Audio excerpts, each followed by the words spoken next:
You close the door, the window stays shut. No one steps inside for weeks, maybe even months. And yet, when you finally open that door again, there it is. Dust. A thin gray film on the shelves, soft layers on the floor, and that unmistakable, unused room smell hanging in the air. It feels almost personal, like dust showed up just to spite you. Most of us assume dust comes from outside, from open windows, passing cars, or people walking in and out. So when a room is sealed off, logic says it should stay clean. But dust doesn't follow our logic. The truth is, dust is far more sneaky, persistent, and frankly patient than we give it credit for.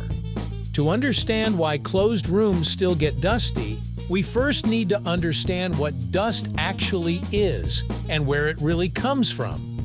Right here, on History of Simple Things.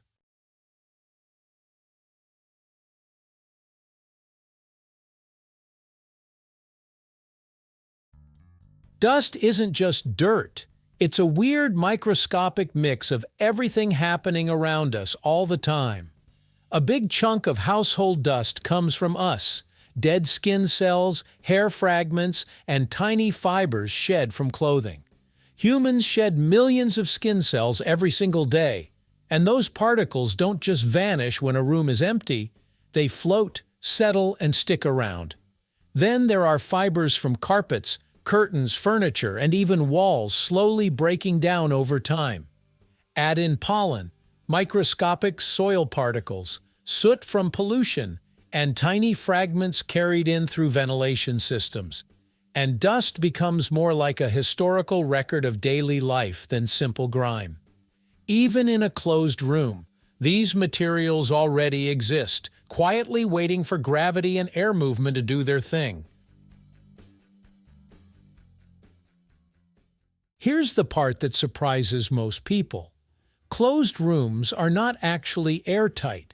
Even when doors and windows are shut, air is still moving, slowly and invisibly. Tiny gaps around door frames, window seals, electrical outlets, and even walls allow air to creep in and out. Buildings naturally breathe as temperatures change, pressure shifts, and weather moves outside. This gentle airflow is enough to carry dust particles into a room over time.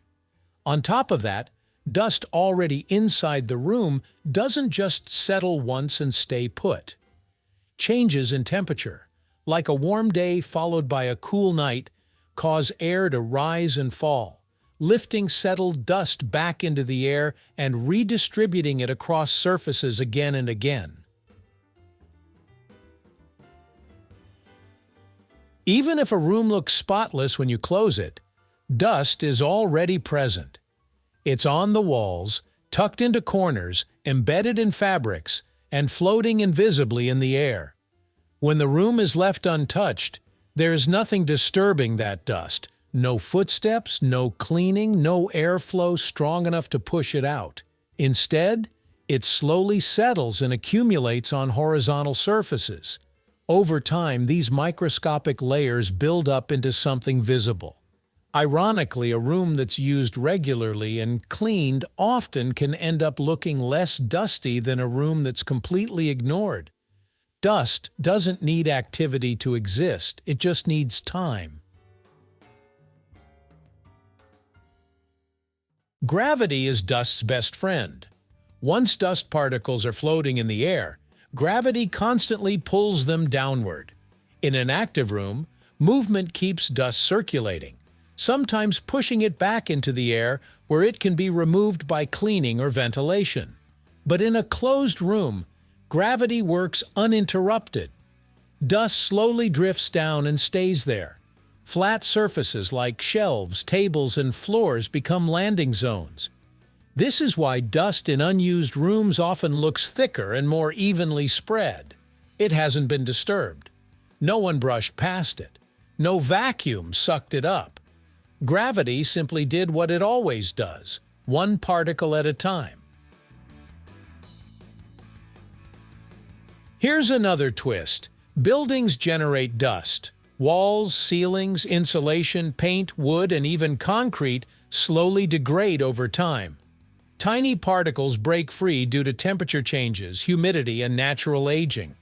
In older buildings especially, this internal breakdown can be a major source of dust. Even without people or open windows, the structure itself contributes to the problem. Add humidity into the mix, and dust becomes even stickier, clinging to surfaces instead of floating away. This makes dust buildup in closed rooms feel faster and more stubborn than expected. So why does it feel like dust never takes a break? Because it doesn't. Dust is the result of constant slow processes: shedding, breaking down, drifting, and settling. None of these require human presence. A closed room is simply a quiet environment where dust can do its work uninterrupted. Over days and weeks, microscopic changes become visible. What looks like sudden dust buildup is actually the final stage of countless tiny events happening silently in the background. A dusty closed room isn't a sign of neglect. It's a quiet record of time doing its job. Even when nothing appears to be happening, invisible processes never pause.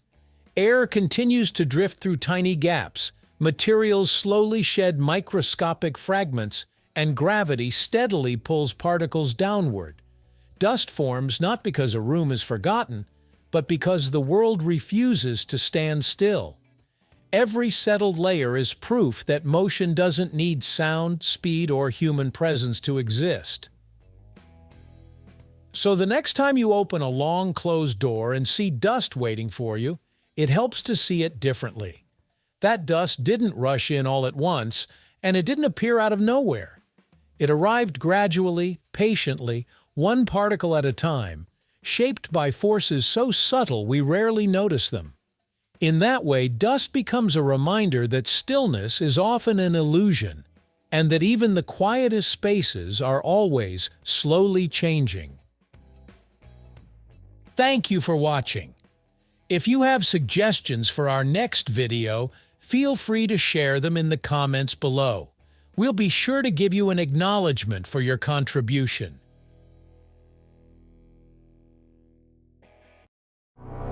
Thank you for joining us on this journey through the history of simple things. Don't forget to like, subscribe, and stay tuned for more stories woven through the smallest details.